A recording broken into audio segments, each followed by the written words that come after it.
Eurooppa vahvistaa omaa ydinasepelotettaan, kun huoli kasvaa siitä, että maanosan on kyettävä puolustamaan itseään mahdollisen Venäjän uhan varalta, vaikka Yhdysvaltojen tuki kävisi epävarmemmaksi.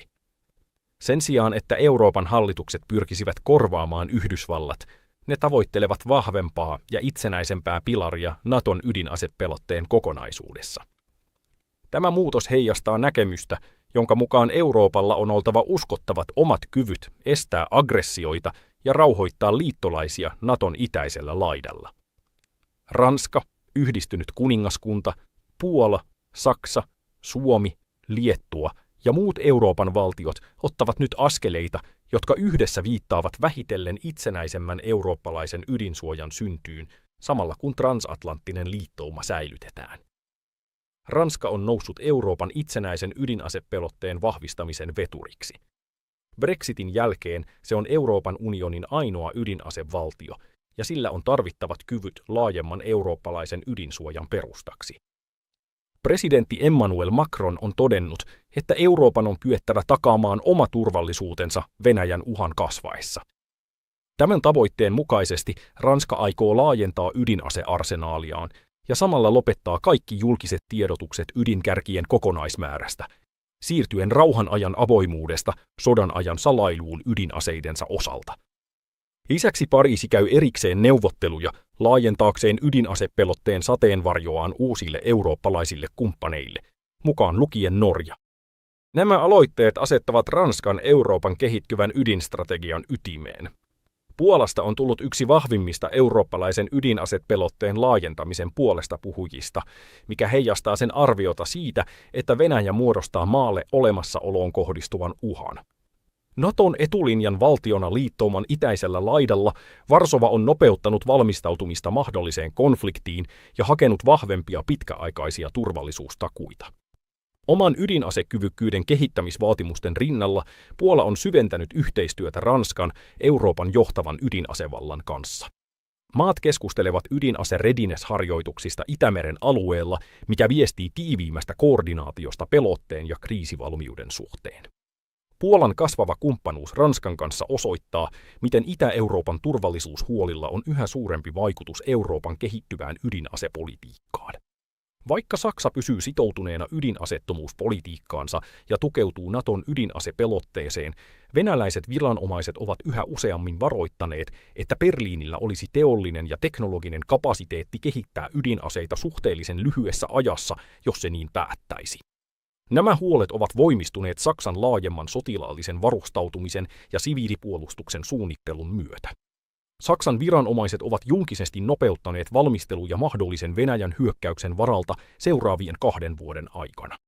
Tähän liittyen Moskova on väittänyt, että Saksa voisi tuottaa asekelpoista plutoniumia kuukaudessa aloituksesta ja valmistaa ydinaseen jopa 2 tai 3 vuodessa, jos se tekisi poliittisen päätöksen ryhtyä siihen. Venäläisestä näkökulmasta tämä yhdistelmä muodostaa kasvavan pitkän aikavälin strategisen haasteen sen laajentumispyrkimyksille Euroopassa.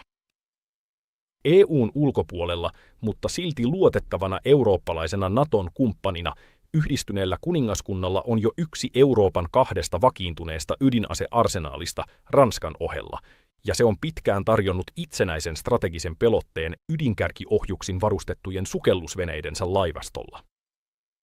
Vaikka se on tiiviisti integroitunut NATOon ja tekee laajaa yhteistyötä Yhdysvaltojen kanssa, Britannian ydinasevoimat toimivat kansallisen suvereniteetin alaisuudessa. Vastauksena Euroopan turvallisuustilanteen heikkenemiseen Lontoo vahvistaa ydinaseasemaansa nostamalla ydinkärkien enimmäismäärän 180–260.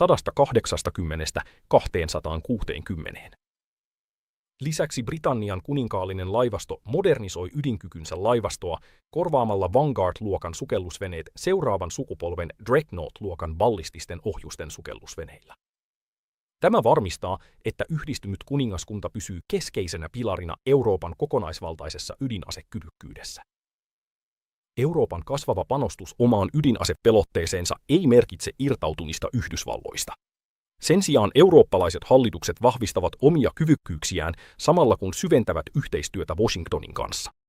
Liettua käy keskusteluja Yhdysvaltojen kanssa mahdollisesta amerikkalaisten ydinaseiden sijoittamisesta sodan sattuessa. Suomi on puolestaan ryhtymässä poistamaan kieltoaan ydinaseiden isännöinnistä, mikä helpottaisi ensisijaisesti tulevia Yhdysvaltojen sijoituksia, mutta jättäisi myös oven auki tiiviimmälle yhteistyölle nykyisten eurooppalaisten ydinasevaltojen, kuten Ranskan ja Britannian kanssa. On kuitenkin tärkeää huomata, että Yhdysvallat ei ole hylkäämässä Eurooppaa, sillä se pyrkii parhaillaan laajentamaan ydinaseiden jakojärjestelyjään uusille maille liittouman itäisellä laidalla. Tällainen laajennus toisi lisää etulinjan liittolaisia Naton ydinasepelotejärjestelmän piiriin, vahvistaen liittouman kykyä pelottaa Venäjää ja täydentäen samalla Euroopan omia pyrkimyksiä vahvistaa itsenäistä ydinasekyvykkyyttään. Kaiken kaikkiaan nämä kehityskulut osoittavat, että Eurooppa rakentaa vahvempaa ja uskottavampaa omaa ydinasepelotettaan vastauksena heikkenevään turvallisuustilanteeseen ja Venäjän aiheuttamaan pitkäaikaiseen haasteeseen. Sen sijaan, että Eurooppa korvaisi Yhdysvallat, eurooppalaiset hallitukset luovat tasapainoisempaa turvallisuusarkkitehtuuria, jossa maanosa voi kantaa suuremman vastuun omasta puolustuksestaan sen sijaan, että se nojaisi yksin omaan Yhdysvaltoihin. Tämä lähestymistapa vahvistaa Euroopan strategista kestävyyttä samalla kun se säilyttää transatlanttisen liittouman Naton kollektiivisen pelotteen perustana. Näin ollen Eurooppa ei ole etääntymässä Yhdysvalloista, vaan varmistaa, että sen omat pelotekykyisyydet ovat riittävän vahvat täydentämään amerikkalaisia turvallisuustakuita, jos tulevaisuuden olosuhteet sitä vaativat. Jos haluat katsoa sensuroimatonta taistelumateriaalia, jota käytimme tässä raportissa, käy tutustumassa interaktiiviseen uutiskarttaamme. Täällä meitä eivät rajoita YouTuben säännöt, ja voimme vihdoin näyttää sinulle täyden, leikkaamattoman version siitä, mitä todella tapahtui. Mutta mikä on vielä tärkeämpää, tämä kartta antaa sinulle pääsyn kaikkiin analyyseihimme merkittävistä tapahtumista, jotka menevät paljon pidemmälle kuin mitä voimme sisällyttää lyhyisiin päivittäisiin videoihimme. Lopuksi julkaisemme virallisesti interaktiivisen karttamme toisen sukupolven. Näytölläsi näkyvä kartta on merkittävästi parannettu ja huomattavasti tehokkaampi versio, jossa on entistä kehittyneempiä ominaisuuksia ja uutisanalyysityökaluja. Uuden kartan julkaisun kunniaksi käynnistämme myös 50% alennuksen kaikista tilausvaihtoehdoista. Alkaen vain 4 Yhdysvaltain dollaria ja 99 senttiä saat paitsi premium-pääsyn karttaan myös kaikki eksklusiiviset strategiapäivityksemme, rintamalinjan katsaukset ja strategiset geopoliittiset videot. Käy siis katsomassa linkki kuvauksessa ja liity yhteisömme eksklusiiviseksi jäseneksi. Arvostan todella jokaista, joka on lähtenyt mukaan, tukenne merkitsee meille valtavasti.